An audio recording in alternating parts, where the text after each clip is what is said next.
Hey leader, and welcome to another episode of the L3 Leadership Podcast, where we are obsessed with helping you grow to your maximum potential and to maximize the impact of your leadership.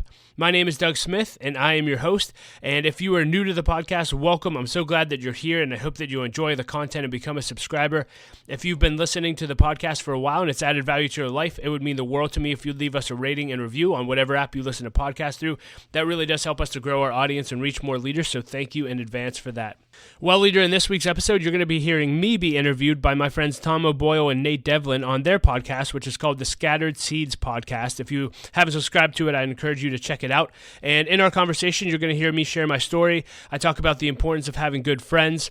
I share what we're up to at Light of Life and what's happening in the city of Pittsburgh as it relates to homelessness and so much more. I think it's going to add a ton of value to your life, so let's dive right in. Enjoy.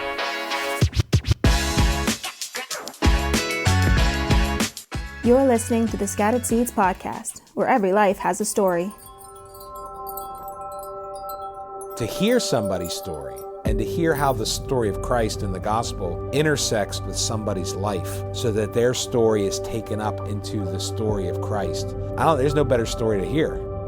It's powerful when God has brought you through something, because not only can you go, this is what God has brought me through, maybe it can touch that one person. I was a week away from leaving my career in the media and am about to embark on the communications job, which I now occupy here at the church. Never underestimate the sovereignty of God.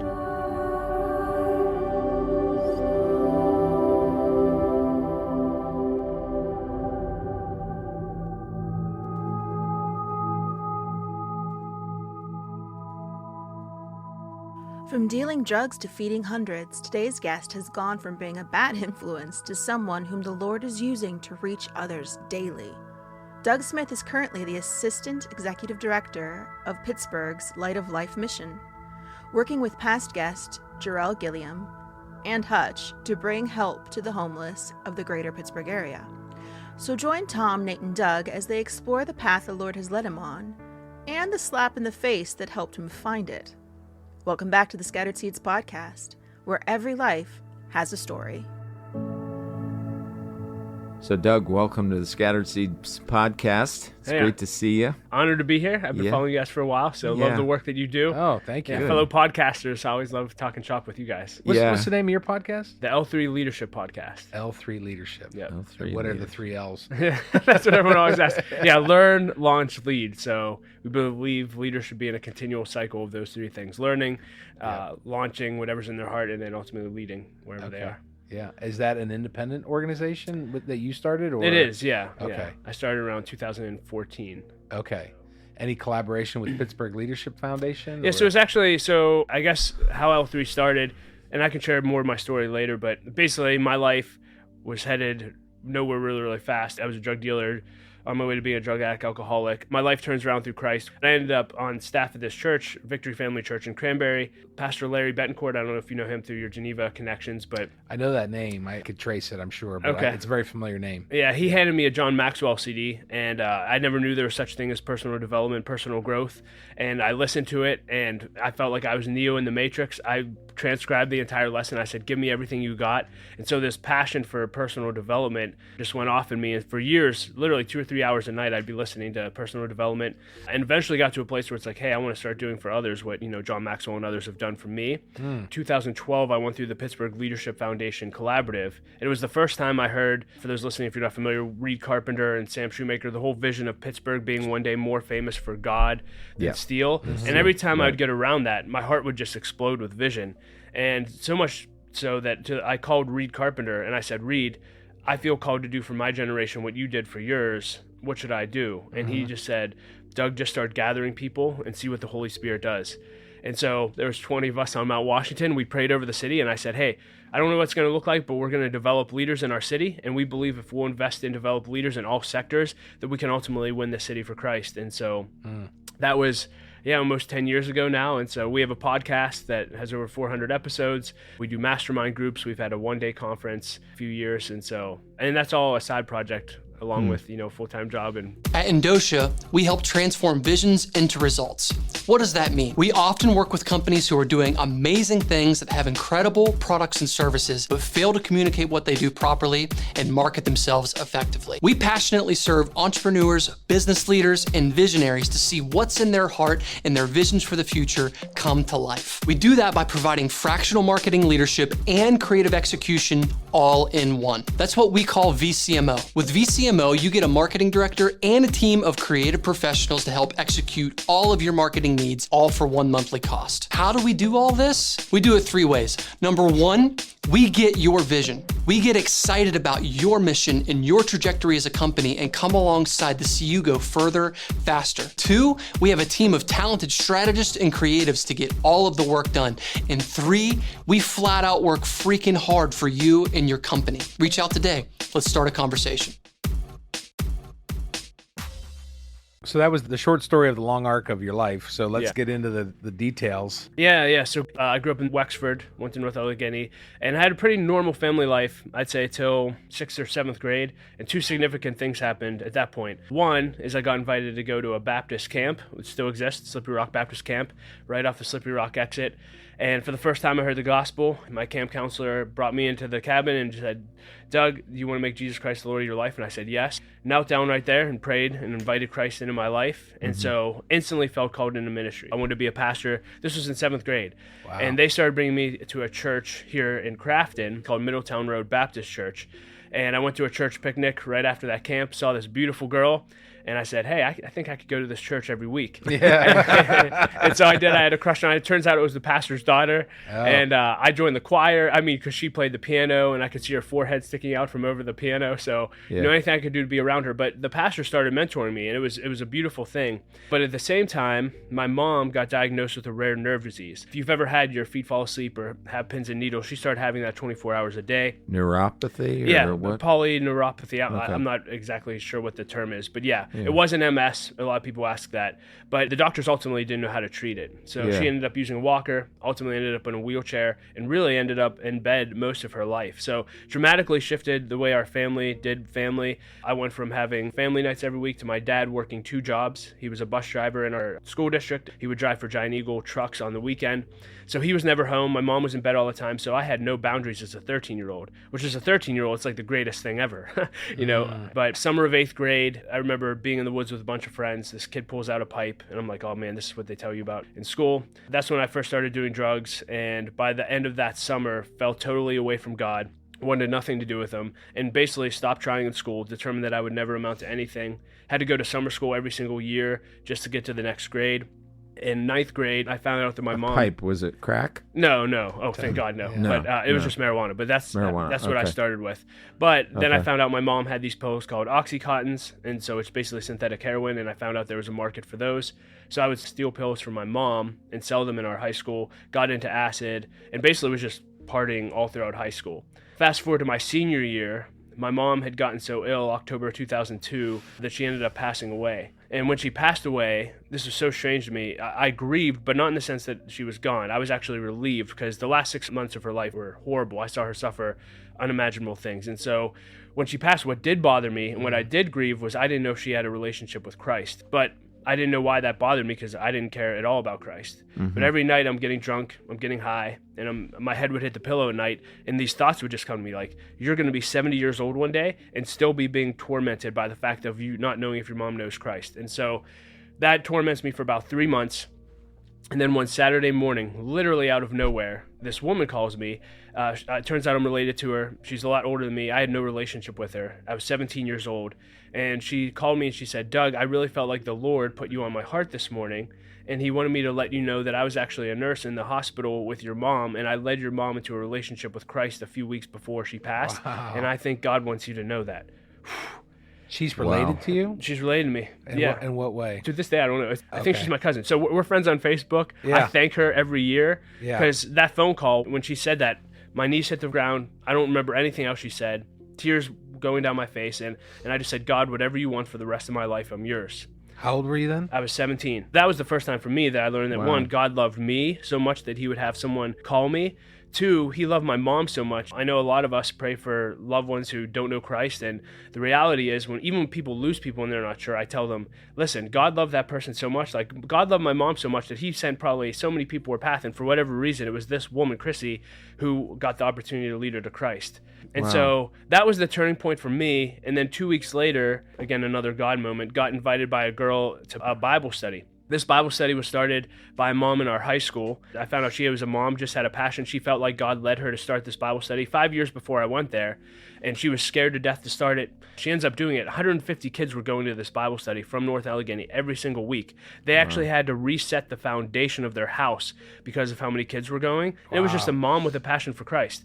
So I walk downstairs, I see a beautiful girl sitting on the couch, and I thought, I'm going to Bible study every week. And so I don't know how you guys are. It wasn't the same beautiful It wasn't girl. this. No, things didn't work out with the pastor's daughter. right, but right. But I did. So I saw this beautiful girl. It turns out it was the mother's daughter. I went home. for daughters, I guess.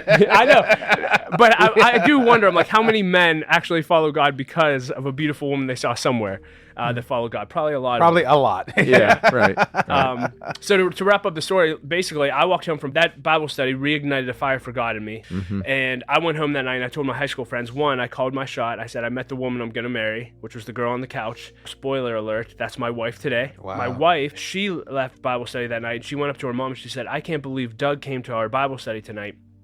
He's one of the most influential kids in our school, but he uses all of his influence for drugs, alcohol, partying, etc. If he ever got a hold of God, I think he could change the world. And for whatever reason, her mom felt led to start bringing me over their house for family dinners.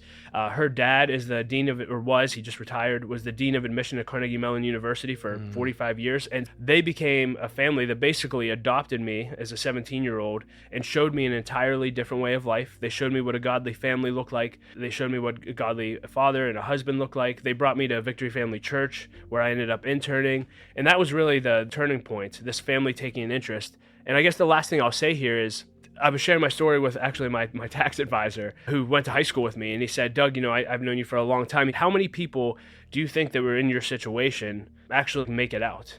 And I'm an optimist by nature. I'm like 50%. And he said, I would probably guess it's more like 5. Yeah. And man, that broke my heart. And I had a younger sister who was living the same lifestyle that I did. She kept going down the same path. She ends up being a heroin addict, unfortunately. And again, this is more the Light of Life story, but she ends up being a heroin addict, came into our program at Light of Life, ends up giving her life to Christ at Light of Life, which is amazing. But we lost my sister to an overdose in 2019, which is devastating. But what made her go that way and me get out? The reality is, one, God, obviously, getting a hold of God early. But two, it was other people showing me another way. And I think that's the number one way that kids need to get out. When I think about kids in hard circumstances, they just don't have someone in to show them another way or model another way of life. And, for me, it was my mother-in-law and father-in-law. It was my youth pastor. And without those 3 people, I would have probably continued to go down the same path. How did you kick the substance? So did you have to go to rehab, or did you just cold turkey? Or No, it wasn't cold turkey. Right after I graduated, I went on a senior trip where I basically got high and drunk every day for 14 days and then went to a church camp the week after. And that's when I would say I really rededicated my life to Christ. I heard about an internship at this church, and I thought, oh man, if I'm working at a church, like Laura, my wife, who wasn't my wife at the time, I'm like, she's going to be super impressed. She's going to think that's like the hottest thing ever. Yeah. But she didn't. I didn't even know what an internship was. Like, again, barely graduated high school. Start working at this church, serving youth ministry during the week and on weekends. But on Saturday nights, I'm going down to Pitt and getting drunk and high. My house was the party house. Dad was rarely home, and my mom was obviously gone at this time. So I'm living this double standard lifestyle for about 9 months into the internship, and no one knows. Wow. And I'm having a party at my house, and there was this kid that was super annoying to me at the time, but he always wanted to hang out with me. And so I said, you can come over to my house. Well, I was having a party that night. I told my friends that were partying, because I'm like, I'm going to reach them for Christ. Hey, this kid from church is coming over. While he comes over, I'm church Doug. But as soon as he's gone, it's on. This kid comes over. My friends are getting high and drunk on my front porch. He comes in, he goes past them, sees me, grabs me legitimately by the shirt, pulls me into my mom's bathroom, physically slaps me in the face. It says, yeah, no joke. I like this kid. Yeah, slaps me in the face and said, what are you doing? And I said, well, what do you mean, what am I doing? Those are my friends. I'm going to reach them for Christ. I don't do what they do. Yeah. And he said, Doug, I know exactly what you're doing. I know the lifestyle you're living. And you have 3 days to tell Pastor Larry, who was leading the internship. And he said, if you don't, I will. And he left. And I wanted to kill this kid. Wow. And not only was I angry, I was deeply saddened. And I actually cried the entire weekend because for the first time in my life, I actually felt like God had a plan for my life. I felt like I had potential and could actually do something with my life. And I thought, as soon as I admit this, I'm done for. They're going to kick me out of the church, and I'm just going to keep going down the same path. I go to the church 3 days later. I meet with a youth pastor. I couldn't even look him in the eye. I'm crying. I stutter out the lifestyle I've been living. And I looked up, and I expected him to say, get out. Yeah. Instead, he had a huge smile on his face. And he said, my nickname then was Bubba. But he said, Bubba, I love you, and I believe in you. And he said, the Bible says a righteous man falls down 7 times but gets back up again. Get back up again. But then he qualified. He said, but I can't continue to let you lead and live the lifestyle you're living, so you have a choice to make. So what are you going to do? That was the draw a line in the sand for me. That was enough for me. And I met with all my high school friends, and I said, you're not going to see me at parties anymore. I'm not having any more parties. If you want to go to coffee or movies, great. No one ever did. So there was a period of separation that I had to separate. In AA, they talk about new places, people, things. That's what I had to do. And so I had some lonely nights, but the beautiful thing is God ended up bringing some of my best friends in the world into my life.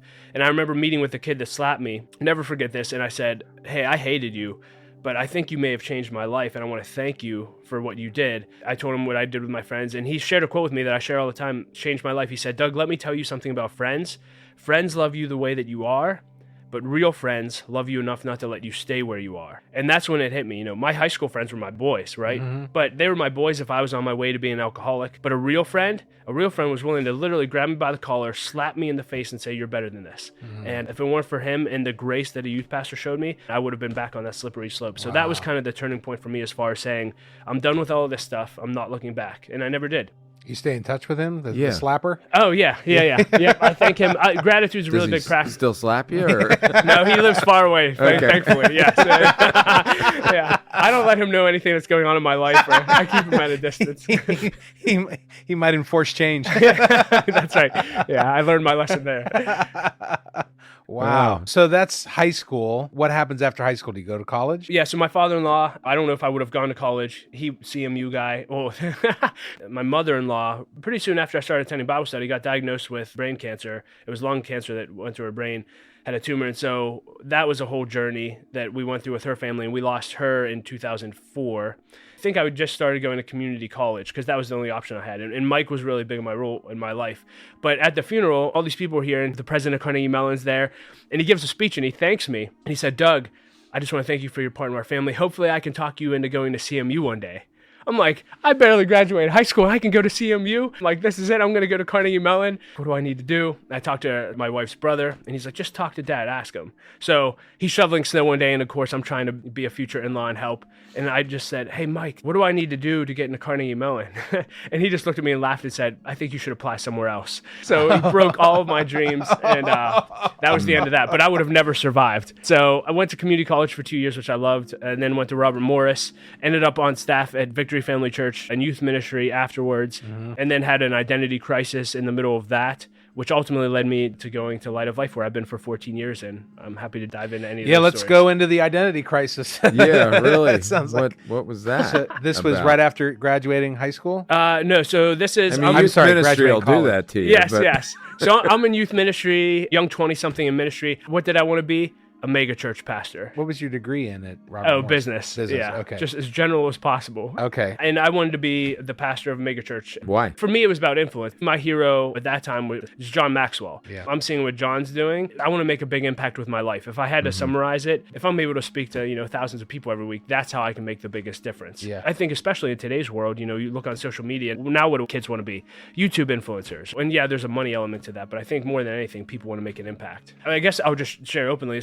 I'll say this. So there was a hire of someone over me, and I didn't necessarily get along with this person. It went from one pastor who I was under, Larry Betancourt, who was like, hey, you can do anything, to a leader that I felt like the impact he had on me was, you can't do anything, you're worthless. So I went back to almost the beginning of where I was in high school. Okay. So you'd been there a couple years. Been there a couple years, and I loved it. And then I call it the grace lifting. For about 2 years, I really just didn't enjoy it anymore. I would walk around the offices with my head down, not excited, no passion.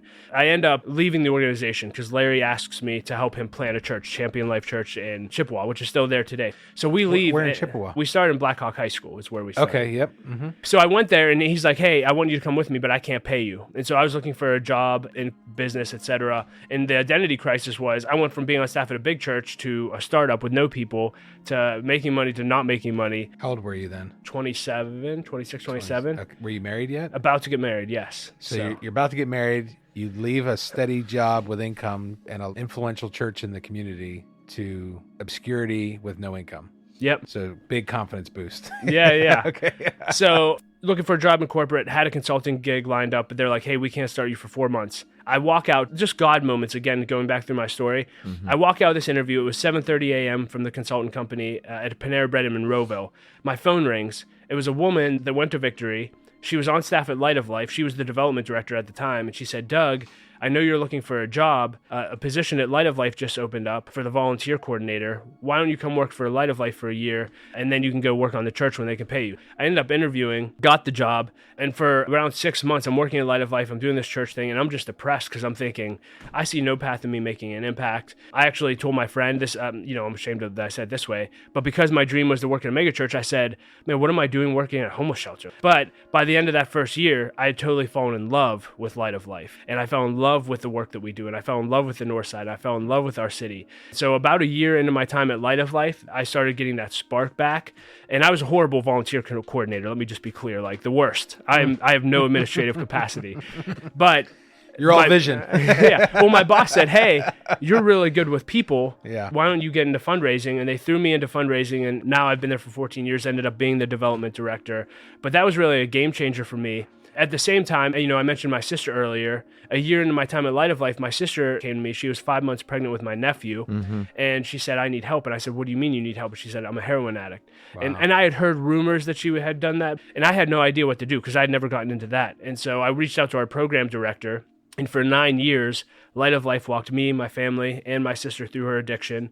She was homeless twice, had 2 kids in that time period, in our program 3 different times. Third time she was in our program, rededicated her life to Christ, as I mentioned, and was clean for 18 months, which was amazing. I felt like I had my sister back for the first time in 15 years. Wow. But like I said, unfortunately, she ended up relapsing, and she had overdosed 32 times in her lifetime, which is crazy. And that 33rd time, we lost her. But, I guess a few takeaways from that as I share that is, one, Mark Batterson always says, God wants you to get where God wants you to go more than you want to get where God wants you to go. And I had no idea that on the other side of Light of Life would be my sister being helped by our program and giving her life to Christ. I had no idea that I had fundraising ability in me. I had no idea that one day I'd be helping lead the organization overall. And ultimately, this will just be the identity piece. A few years ago, I felt like I really realized that dream I had of being a lead pastor, God fulfilled in me working at Light of Life. Light of Life, we're connected with 300 churches. Instead of being at one church, I feel like I could see what God's doing all over the body of Christ in Pittsburgh. I'm connected in the business world. I'm connected in the government world. It's beautiful, but I would have never seen that. And then with my sister, if you would have told me at any point in my life that I would know someone, let alone a family member, who would ever be in need of a homeless shelter, I would have never believed you. And what I've come to learn through my sister's story, and now 14 years of meeting the men and women who walk through our doors daily, is we're all 1 or 2 decisions away from being the exact same place these men and women are at. We're all 1 or 2 paychecks away from being in the same place. And when people realize that, it changes everything. And I tell people, if you had to go through a fraction of what some of these men and women have had to go through, you'd be lucky to be in the same position that they're in. And so we really encourage people to get to know people's story. The work we do is life or death, right? Yes, we have stories of testimonies. We're not going to post all of the people we lose on a YouTube post. You're going to see stories of transformation. We have plenty, and God's done amazing things. But we also lose people all the time, which is devastating. We always say we stand on the gates of hell, and as long as someone's breathing when they walk through our doors, there's hope. And then lastly, the faith-based element of what we do, because Christ is the center of what we do, my sister is now in my future and not just in my past. And so even when we lose in the natural at Light of Life, we still win eternally with Christ. And so it's just cool how God kind of wrote that whole story and brought it all together. I found that the people that are attracted to Light of Life have had that kind of very dramatic turning point in their lives where they really see both the problems and the victory with great clarity, right? Yeah. Because Jarrell Gilliam was a past guest on the podcast. You used Jarrell's story in sermons. Yeah, he and I also did the Pittsburgh Leadership Foundation. We were in the same cohort. Oh, that's awesome. Oh, you were? I didn't know that. Yeah. Okay. I love Yeah, Jarrell's great. I remember some of the stories he told on our podcast. It just seems to me that the people that are attracted to it have a very acute understanding of standing at the gates of hell, as you just explained it, that both empowers them and gives them empathy for the kinds of situations that people face. Yeah. Does that make sense to you? Oh, for sure. The real heroes of Light of Life are our program staff, the things that they do on a day in and day out basis. But I would say no matter what position someone has at the Light of Life, it's a calling. So a similar, right, church ministry, if you're not called to it, you're never going to last. Right. And especially the work that we do. When I look at our program staff, I mean, the things that they deal with on a daily basis, you could pay them $5 million a year, but if they're not called, they're not going to do it. And so I'm just so grateful that we have people that God taps on the shoulder and say, I need you here. Yeah. And it's been amazing to see them do the work. Right. Do you feel like you're now in the place that God made you to be? Yeah. So when I went through that identity crisis, one thing that was helpful is my pastor said, Doug, never put a period where God puts a comma. For me, why did I have an identity crisis? It's because I was like, I'm going to be a megachurch pastor. That's it. There's no other option. That's it. Right. That's why I experienced disappointment. From that transition in my life, I've lived loosely with open arms of saying, God, I'm very content with where you have me now, but if you're calling me to something else, just make that clear. I'm never again going to say, oh, I'm going to be the executive director one day of Light of Life, or I'm going to do this with L3 leadership. Like, okay, God's been faithful enough in my journey and written a beautiful enough story that I just trust him of, hey, I'm where I'm at supposed to be right now, but if you want me somewhere else tomorrow, just let me know. Yeah. But you really like the work you're doing. Oh, I love it. Yeah. Love it. Yeah. So what's the next big project for Light of Life? Yeah. Oh, yeah. Jarrell, if you've had him on the show, he has no lack of vision. That is for sure. That man is a visionary through and through. So right now, the thing we're focused on is historically, I would say at Light of Life, we've been more reactive. And what I mean by that is, we've been around for 70 years and we would wait for people to come to us, say, you need food, come on in, you need shelter. What we haven't done as much of is being proactive in helping prevent homelessness. Policy plays a part, but then also just preventative. So we've started a lot of outreach services over the last few years. So we have a food pantry that's now providing over 10,000 meals a week, serving 167 families on average and over 60 other partner agencies. We have a donation center that literally has served over 40,000 people this year already by providing in-kind items. And then we just acquired a furniture bank. So now we can actually furnish a home for a family in need for $275. It's incredible. So our next big project is we're actually about to sign a lease on an outreach hub that's really, really close to our current location. That's huge. And so we'll be able to bring all of those outreach services under one roof. That'll be a big thing. And then I think the other thing we're looking into is just how can we expand housing for people in need, whether that's buying additional transitional housing, whether it's finding an old building or an old church that someone may have and saying, hey, could you turn this into a shelter and running it? So we're really looking at how can we expand our services beyond, the two buildings we built in our capital campaign, I would say were the foundation for what we needed to do the work we do. And now we can really focus on scaling and expanding our thumbprint beyond just the north side. Yeah, Jarrell had a piece in the Post-Gazette over the summer talking about Pittsburgh being at a critical juncture. We must decide whether to prioritize solutions that transition individuals out of homelessness or go the way of San Francisco and the Tenderloin and that kind of thing. And I think he's right.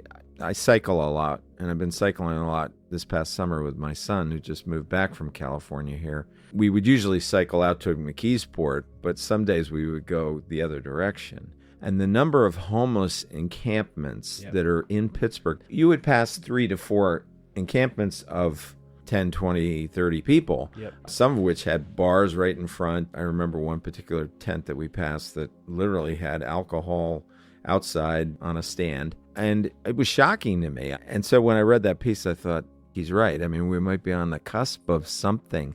Can you explain for our listeners, because everybody sees that, and I think for the typical suburban person in the North Hills or the South Hills, they encounter it and they're fearful of it. They say, what is going on? This seems like chaos unleashed. What's going on right now in the city of Pittsburgh, and what are ways that it could be fixed? Yeah, so homelessness is very, very complex, a lot more complex than people think. Again, I think most people think, they just made bad decisions, or, oh, they're just a drug addict. But the reality is, Jarrell took one of the city council members out for outing with our outreach team. And so our outreach team goes out to those living in camps to build relationships. And I think they ran into 5 or 6 individuals. And literally the solution that would be needed to help that person get out of homelessness was different for every single one. And they need teams around them and resources around them. So I think that's one, understanding that's complex, but even how people get there. Do you know, Jarrell often uses this example that I love of Niagara Falls. If you looked at Niagara Falls and just said, hey, how would we ever stop Niagara Falls from flowing? You'd say it's impossible. There's too much force. But in the 1800s, it actually did stop flowing. And it's because if you went upstream, the tributaries, I believe, froze up and basically stopped all of the flow. And so what we say is if you go upstream from homelessness, of what's actually causing it, those issues need dealt with. In 2022, I believe the country had over 100,000 opioid overdose deaths through the year. So that's a huge issue. You have lack of affordable housing. In Allegheny County, for every 100 families looking for housing, there's only 37 units available that are affordable. And so that's a huge, huge issue. You have inflation and just everything going on. Again, most people are 1 or 2 paychecks away from having experienced homelessness. You have an eviction rate. On average, there's 40 evictions a day in Allegheny County. That's over 200 a week. And then you have, I didn't even mention mental health. And the mental health thing, even post-COVID, we've seen go to another level. We think it's because of a lot of the fentanyl and different things that they're putting into drugs. We're just seeing mental health issues that we've never seen before. And to be honest with you, I don't think many organizations, including psychological hospitals, et cetera, are equipped to actually handle. You have all these different issues coming together, causing people to experience homelessness. I would say as far as the encampments and things in our city, so one, we have to deal with all of those issues, and hopefully we can do more on the preventative side from stopping the flow of people experiencing homelessness. And then just as far as what we can do in our city, the best way I heard it described, there was this guy, he was an executive director of a mission in San Antonio, and he was on one of the news stations, and this was when Trump was president in 2016. I guess Trump saw him, and he said, let's see if we can hire that guy. The White House contacts him and says, hey, can you write a white paper on how to solve homelessness nationally by tomorrow night at 6 p.m.? The guy does it. He gets hired by Trump for a period of time, and then the transition worked for Biden for a period of time, and that ultimately didn't work out well for him, so he left. His conclusion was, I don't think you can really make a huge impact on this through politics, so he's actually created a documentary that we are just showing private screenings of. Did you get the invite? Yeah, so he partnered up in Hollywood, and there's actually a documentary that's phenomenal, and a movie coming out called No Address. And I'd really recommend, if you want to kind of get on the documentary side, if you want a real understanding of, hey, what's actually happening in homelessness in our country and what are solutions that the real missions and other organizations are doing to solve it, you need to see this. And again, we have several private screenings coming up. I think it'll be available to the world in spring or summer of next year. The movie's coming out in February. That's more of a side note. But he made this comment to me once. He said, Doug, if your city is making it easier to get high and harder to get treatment, you're headed in the wrong direction, and you're going to end up like in LA, Philly, San Francisco, etc. If your city is making it harder to get high and easier to get treatment, you're heading in the right direction. And that's where, Jarrell would say, I think in the city of Pittsburgh specifically, we're at a crossroads. What I will say that's been very positive in our city is Jarrell has done a great job of being a bridge to other organizations. The mayor often says, when he came in, is like, we're one of the most isolated cities as far as organizations in the world. Everyone's doing their own thing and no one's working together. He's brought people around the table. Organizations are coming together saying, what can we do about the problem? So I'm optimistic in the sense that I do believe the mayor wants the right solutions and wants the right things to happen, and he's getting the right voices around him, I would say. And so we're hopeful that we'll go in the right direction. I know that's the direction he wants to go. And a lot of things impact that. But for us, it's like we're going to keep doing what we're doing and have been doing for 70 years and making adjustments as we go. So is it your assessment that on balance, we're at a 50-50 split right now in terms of addiction and treatment, in terms of the more or less? So we're right on the cusp of going one direction or the other? Yeah, on the easier to get high, it's probably going a little bit to the wrong direction. I mean, that's just my own personal opinion. So I don't have a lot of data behind that. 51% is your anecdotal.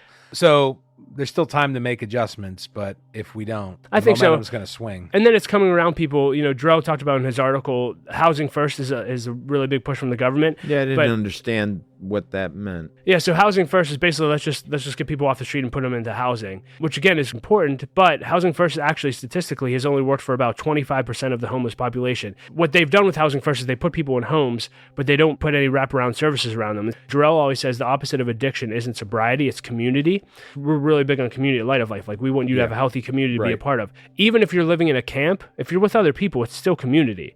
If you're in a camp with community and then you get pulled out and you're put in a house, it's great you have a house, but now you're alone and isolated, the odds of you making more poor choices, ODing, etc., go through the roof. And so what we would advocate for is what, I forget who called it this, but housing plus. We had a guest recently, it was Vlad, who talked about the lack of social capital. I mean, he's an economist, so that's the language he put it in. But a lot of homelessness results from a lack of social capital. It's they don't have a network to rely upon.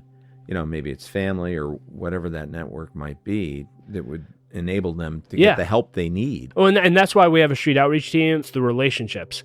Because believe it or not, people do want to stay on the street. It's not like if you just went to every camp and said, hey, who's ready to get the services?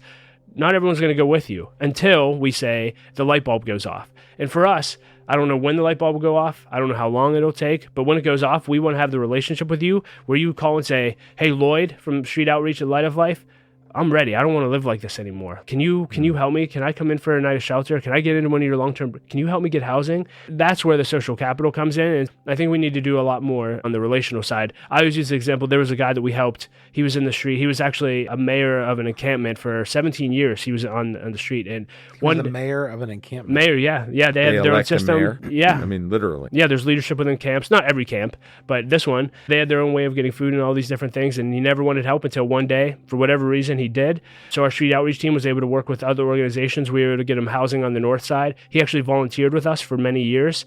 It's like that's one example. 17 years on the street is a pretty long time. Yeah. But the light bulb went off and we were helping him get off the street, and he's now helping people that were in the same position he was. And so that, for us is the ultimate win.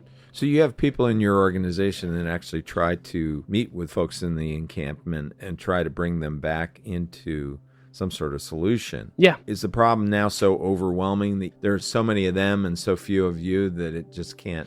I don't think so. Not in Pittsburgh. So that's where we're hopeful for our city. We're not at a point where it's like LA, where it's like, what is it, 60,000 or 100,000 people in it's Skid Row. It's clearly not that many. Yeah, so I would say that's where we're still hopeful. Overall in our county, if I had to guess the actual number, because again, the way they count isn't always effective, but I'd probably say there's 3,000 to 4,000 people experiencing homelessness, but again, that doesn't mean there's 3,000 to 4,000 people in encampments.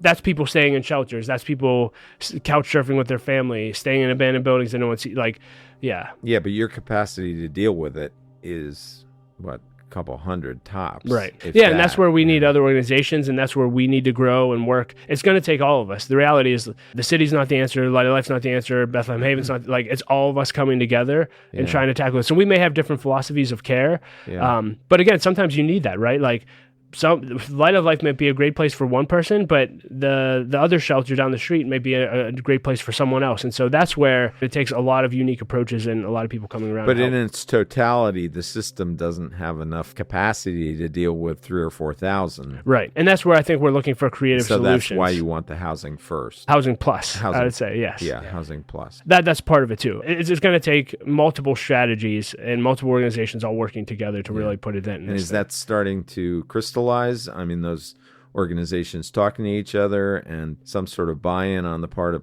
policymakers who are saying this is enough of a problem, we have to I think the right people are at the table. Where they are in the process, I can't really speak to at this point. How far does homelessness spread into the suburbs? Is that something that occurs, or is it mostly concentrated in the city? It's probably more than you would think in the suburbs, but you don't see it necessarily. Someone experiencing homelessness may be someone who has nowhere else to go. They're couch surfing. Like they're still considered homeless. Yeah. Okay. Because obviously the addiction and the drugs are going to be in the suburbs. Folks are doing what they can to hide it, but also many times it's celebrated. It's not hidden. My suspicion was we're not seeing homelessness in the suburbs, but that can't mean that it's not here. Oh, for sure. And with the opioid epidemic, we're seeing a much younger population, a much more suburban population, just because of the drugs and how easily accessible they are. And do suburbanites tend to migrate then to the city because of drugs? Yeah. Okay, and it just concentrates there. Yeah.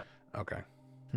This is not only a noble but a biblical endeavor to serve those who are addicted and enslaved by addiction and who become homeless.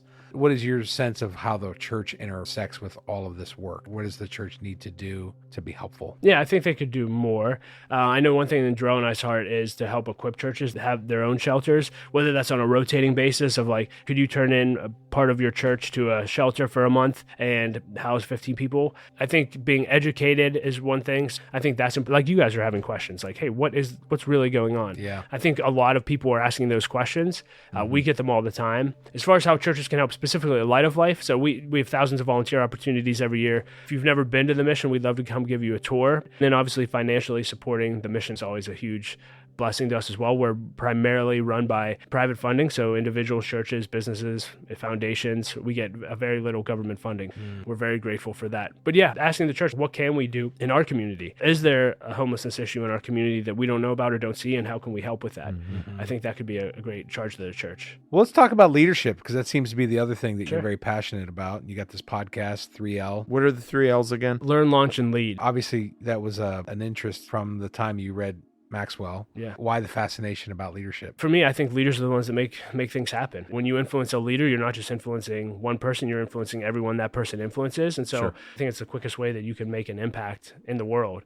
And for me, I've just always related with leaders. That's who I like spending time with. What kind of leaders are you trying to develop? Tell us about the 3 L's. Yeah, learn, launch, lead. Learning is all about personal development and growth. I don't think we ever have a finish line in our life where we've arrived or need to stop learning. And every level of leadership you go to, I'm in my 4th or 5th position at Light of Life. Every time I've stepped up in leadership, the learning curve there has been so huge. And so this is why, and peer learning is so important, getting mentors. I'm huge on mentorship. I talked about people showing me another way. When I started interning at the church, Larry, the youth pastor, would bring in leaders from the community, such as yourselves, and they would share with us. And after they spoke, Larry would say, hey, if you connected with them, you should ask them out to coffee, and then bring a list of questions. And this is actually how the podcast started. He would say, you should come with a list of questions and ask them ahead of time. And he gave us this whole process, follow up with a thank you note. And so I started asking leaders out once a month I did it for 10 years.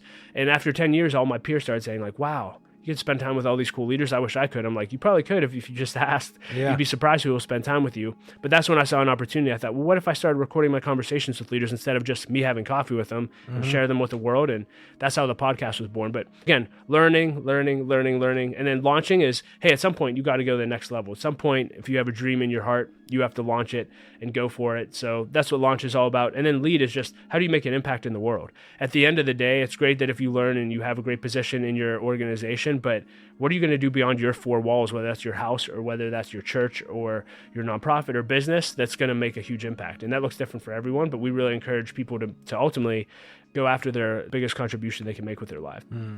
What are you currently learning? About 1.5 years ago, almost 2 years now, I got promoted to assistant executive director. So I went from leading a team to leading an organization. I'm Jarrell's only direct report, so I oversee the entire leadership team. It's the first time in my career that I've ever had to really take a deep dive into finance, take a deep dive into operations, take a deep dive into HR, take a deep dive into programs. That's a huge learning curve for me. I had opinions. This is really helpful. I had opinions of what I thought about all those areas and what we could do differently. But Jarrell was super helpful when I got into this role to talk about learning, because I was like, hey, I want to take a learning tour. I want to go in each department and spend time there. And he said, Doug, let me give you 3 beautiful words that you should lead with. First, he said, lead with curiosity. Here's the 3 beautiful words. Help me understand. Help me understand. And then don't say anything, just listen. Hey, help me understand. Like, why do we run the shelter like that? Help me understand why you talk to that person that, like, instead of me coming in and saying, hey, I'm just going to learn as much as I can. And then once I have a full understanding and I have buy-in with the team, then I can start to make changes with them, not to them. And so we're really big on, we call it do with versus do to. We don't want to just do to leaders. We want to do with them and come alongside, get buy-in and lead together. So I'd say that's probably the biggest learning curve for me, is learning organization versus the sales department. How do you lead in a family? Oh, yes. You have 4 kids. Yeah, 5th on the way. When's your wife due? January. And what's your wife's first? Laura. Yeah, I'm very passionate about this. So I'm married to my high school sweetheart. You guys heard my story. It took me 10 years to grow into the man I needed to be for her to say yes to me. I always say she's smart. Yeah, she's very smart. Yeah. So I'm grateful for that. We've been married now we're going on our 13th year of marriage, 5 kids. And my wife is an executive at a software company. So she oversees North America sales for a company called Evalua. And so we have very busy lives. A few years ago, we found this organization called Family Teams. They're based out of Cincinnati, Ohio. Guy's name is Jeremy Pryor. And they've really helped shape our whole philosophy on leading our team. And it's really seeing your family as a team. He had actually spent 2 years living with a Jewish family in Israel. And he said what he learned through that experience is Western culture will tell you it's all about the individual. Raise each of your kids as individuals, send them out to make their own individual contribution, and that'll be great. He said, but biblically, you'll never see that, and you won't see that in Jewish families either. What you'll see is this whole notion of a multi-generational family team on mission. And it's everything that every individual does is ultimately to come back and contribute to the family at large. And so it really gave me this vision of if we're intentional with leading our family right, why are we having a lot of kids? I read the statistic that if you had 4 kids, and a generation biblically is marked by 25 years. If you had 4 kids and each of those 4 kids had 4 kids and so on and so forth, over the course of 12 generations, which is 300 years, your family tree would populate the earth with more people than the population of New York City in the course of 300 years. And if everyone had this whole vision that got passed down of, hey, it's all about our family team, you could literally make major change. And he argues that you can make major change within 5 generations. If you really do it right, your family could have a huge impact running for office and all these different things. And that's kind of shaped our philosophy of why we want to have a lot of kids and how we want to lead our family team. As far as how we do it, honestly, like the number one tip I always give people is we have a weekly family team meeting. This also came from Family Teams. And so I hate it because I'm not a detail person, but I love the outcome. My wife and I meet every Saturday morning on average for an hour and a half, and we go through everything. We go through our calendar. We go through our finances. We go through our family. We talk about our marriage. We talk about our kids. We plan. And that keeps us on the same page and keeps us grounded and keeps our marriage healthy. In general, that's been a game changer for us. How long have you been doing that? It's probably been 5 years, 6 years. I mean, you guys have kids. I'm like, yeah. At some point, this all just blurs together. I'm like, what day is it? What year? But for a while, at least 5 years. Yeah. Yeah. Are you the leader of the family, or is it more you're the coach because it's the team, or how does that play out? I view Laura and I as the leaders. We're the leaders of the family. We're the coach. And yeah, I mean, right now our kids are 8 and under. We see ourselves as, hey, we need to coach and raise these kids up to be awesome adults. Jeremy Pryor always says, don't parent for the next generation, parent for your grandchildren. And if you parent for great grandchildren, you'll parent your kids right. And that's always settled well with us. Jeremy Pryor? The founder of Family Teams. Oh, okay. Yeah. What place does the Bible have in this schema? For us, it's essential to everything that we do. You know, we go to church every week. Every Saturday night we try to have a Sabbath, a Shabbat meal is what we call it, and have it multi-generational. So we try to do a mini Bible lesson. And again, our kids are so young, but mini Bible lesson, and we reward kids based on their behavior and character. And so, you know, for us, like I always look at Laura's family talking about being modeled a different way. Laura can remember, and her siblings being 3 or 4 years old, and her mom always said, cast this vision of like, hey, you guys are going to be world changers for Christ. Like, you're going to change the world. And that's really what we want to do. Is like we pray over our kids and we cast this vision of, hey, if you follow God, you're going to make a huge impact. And we're just believing God that you'll be world changers as you grow up. And we're doing our best to raise them that way. Well, you sound like you're very interested in cultural engagement. You sound very optimistic. You can't be afraid of engaging the culture and therefore risking some level of conflict. You can be optimistic, but you also have to not be conflict averse. In your experiences with all the leaders that you've talked to, are those necessary qualities if you're actually going to be a leader that's going to see change? Do you have to have optimism and a willingness to get in the scrum a little bit? Yeah, on the optimist side, I would say yes. I mean, what do leaders do? They provide a vision for a better tomorrow. I mean, at the end of the day, no matter what you're leading, hey, our team could be better today than it was yesterday. Hey, I can be better tomorrow than I was yesterday. Hey, our organization could be, our nation could be, that's by nature part of the definition of leadership, in my opinion. Yeah. On the optimist front, on the thick skin, this is the area. So if I had to evaluate myself, I would say historically I've been all optimist, and the growth area for me in my 30s has been developing a tough skin. So when you say that, it resonates. And I don't know how this will play out. I felt like every year I do a year-end review, and then at the end of every decade I do a decade review, and I write like these 30-page reports on my life.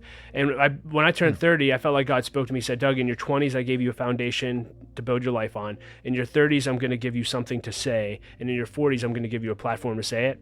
So far, that's worked out. I always tell people that, hey, that sounds really nice. If I would have known what I've had to go through in my 30s to have something to say, I wouldn't have signed up for it. It's not been fun. Right. But we'll see how that plays out. But I say all that to say, I think God is developing a thick skin for me. And the things that I'm looking into now, I'm like, okay, I've hesitated to like put myself out there to risk. I care a lot about my reputation. I'm naturally a people pleaser, but I think that's the next level of growth for me. I've grown in it a lot in my 30s, but I think publicly doing that is gonna be a really challenging growth season for me. Yeah, if you're gonna have a platform from which to say something, you become a target. Yeah. Because you're elevated, everybody sees you, and everybody wants to shoot you. Yep. If you're going to actually be effective in moving the needle and casting vision and being a leader and helping people to be motivated to implement that change, it is coming after you. Yeah. And you have to be able to not only withstand it, to be able to stand. What you're envisioning in terms of where you're going requires the capacity to stand. I just love the way in which Paul talks about it in the epistles. I think it was in Ephesians. He just over and over again, stand. You know, having done all that you can to stand, now stand firm. Yeah. It just says stand, stand, stand. And so this necessity to be unmovable in terms of a retreat, but also the capacity to advance requires a certain level of, I'll just say, toughness to be able to push through things and make a way forward. And being an optimist, it's easy to think like I want to think that everyone will always think well of me and think the best of me. Like that's what I want, right?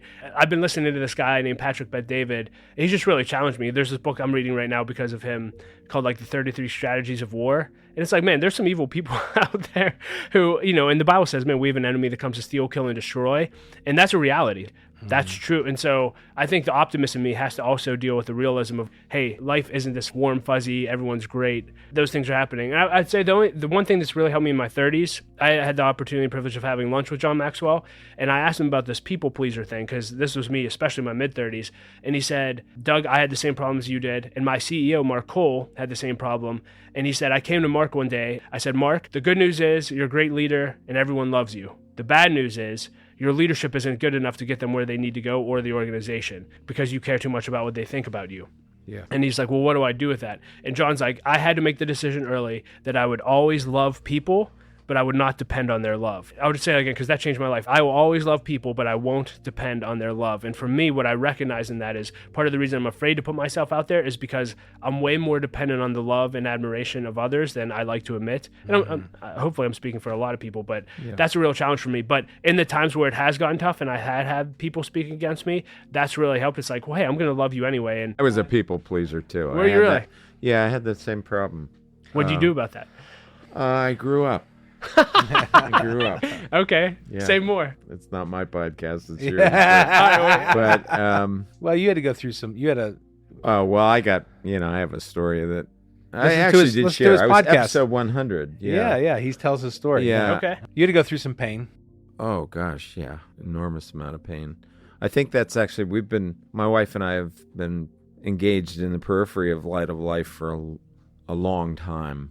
It's got to be at least 25 years. Wow. And we've been giving for a long time, and we've been doing the food collection here for a long time. That's kind of the predicate for the question I asked earlier, which is I think people who have had enormous change in their lives, and I am in that category. Everybody's story is different, but I'm definitely in that category, have had to face themselves, have had to look in the mirror, have had to do a very, very candid assessment of who they are before God, and, you know, have that metanoia moment of I'm going to either choose life or choose death. And I had that very profoundly in my life. Not really wanting to face reality about what you are doing. You know, the slap story that you told, the people when I had difficulty who figuratively slapped me, I didn't have anybody physically slap me, but did that to me, were far more beneficial friends than the people who said, oh, you're fine, you're doing well, you're walking You're with the discovering Lord. yourself or Yeah, something. you know, like all that crap that you learn is crap. And the person who told it to me straight and said, this is where you are and this is where you need to be, was a far more beneficial friend than people that want to please you. And that is a predominant sin. It is very, very hard to speak truth into people's lives. I have learned, hopefully with wisdom and through God's grace, that ultimately is what brings about learning and launching and leading. Yeah. You cannot ignore your own sin. You don't realize how much the darkening effect of sin can be on your mind. For me, that is one of the big learning curves that I had from leaving Tom 1.0 to Tom 2.0 in my life. And I credit God's grace, Jesus Christ, with that change.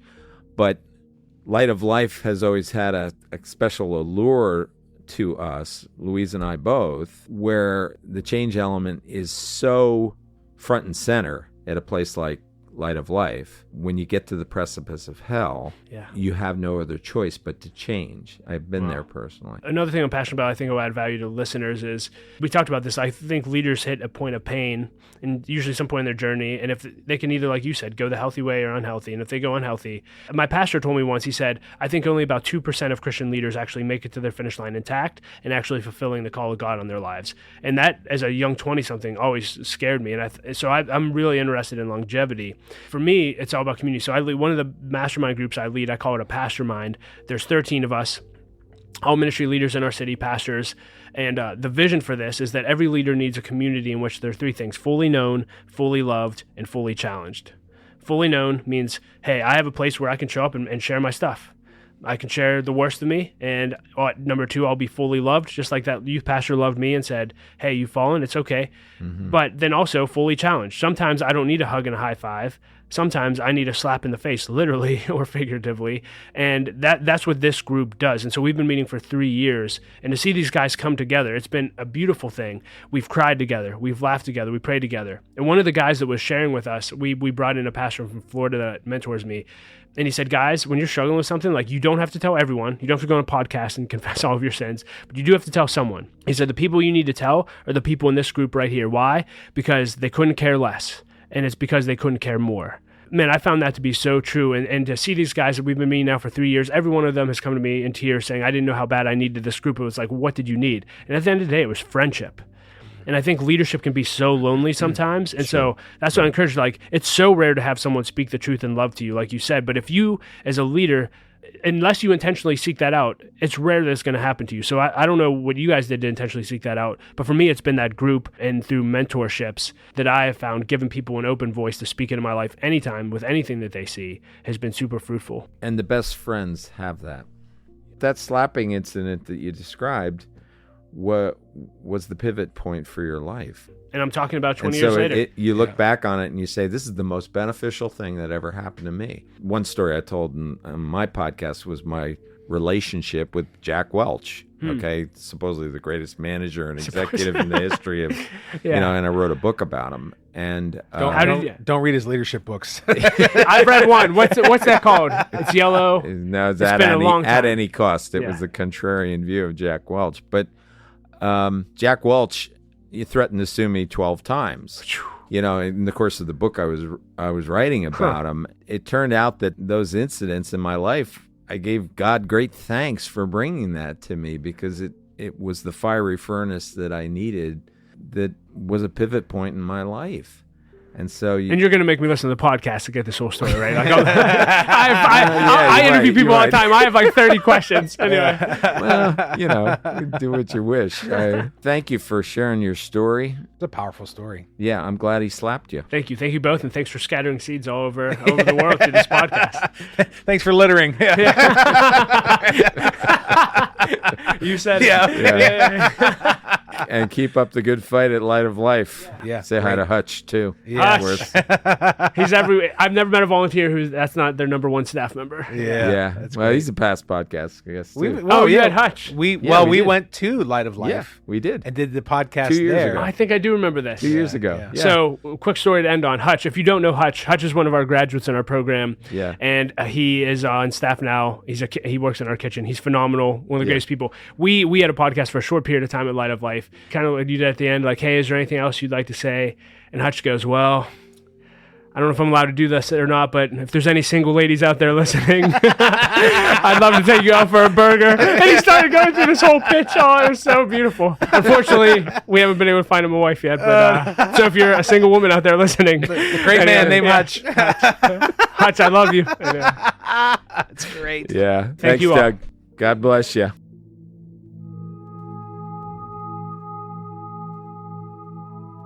I have fought the good fight. I have finished the race. I have kept the faith. Now there is in store for me the crown of righteousness, which the Lord, the righteous judge, will award me on that day. Paul spoke those words to Timothy near the end of his time in ministry.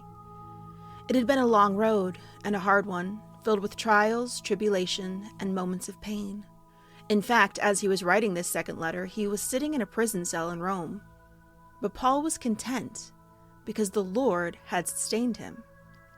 During the interview, Doug brought up the statistic that many who are in leadership positions in the faith, whether it be pastors, nonprofit workers, or other positions, tend to burn out, sometimes before the work is fully done, leaving the task to others. Even the prophet Elijah passed his mantle on to Elisha. So how can a leader keep going through the fiery trials? How did Paul? First and foremost, it comes through the acknowledgement that we can't without Christ's power. Sometimes we get so caught up in the desire to fulfill the call and to please those we are serving, or to please the Lord, that we start drawing on our own strength to do it. And sometimes we start overdrawing from our own strength to do the work, rather than resting on the Lord and standing in faith. We have the promise that faithful is he who calls us. He will do it. And I can do all things through Christ who strengthens me. Jesus himself told us that our role is to be a branch that cannot produce fruit unless it is drawing from the strength of the vine. So acknowledging that we can't carry things without him, and being content with the reliance on him that produces in us, is a large step forward towards actually being able to be resilient enough to walk the paths laid out before you. Another step is surrounding ourselves with others who are pressing on to the mark of the high calling. Elihu was the last of Job's friends to speak, but he was the one who pointed his friend back to the Lord. It was a bit of a proverbial slap in the face. Though sometimes you do need a friend who will give you a physical slap in the face too. Though that is thankfully much less common. Either way, this journey is not one we were ever intended to complete on our own, and out of our own strength. After all, God himself told Paul, "My strength is sufficient for you."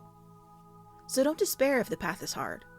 It's a chance to root yourself even more strongly in the Lord, who is your strength to do your call and your shield against the enemies along the way.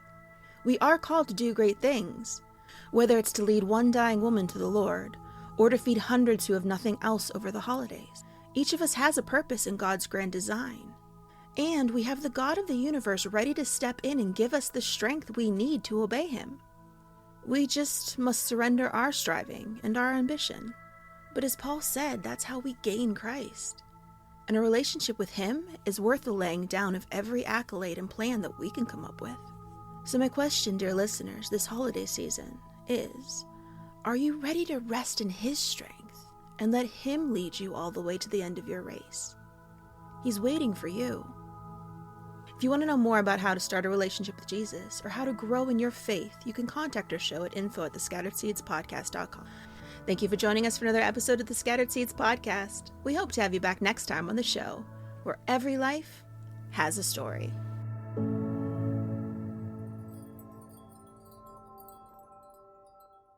Well, hey, leader, thank you so much for listening to my conversation from the Scattered Seeds Podcast. I hope that you enjoyed it as much as I did. You can check out the Scattered Seed Podcast anywhere you listen to podcasts, so I encourage you to do that.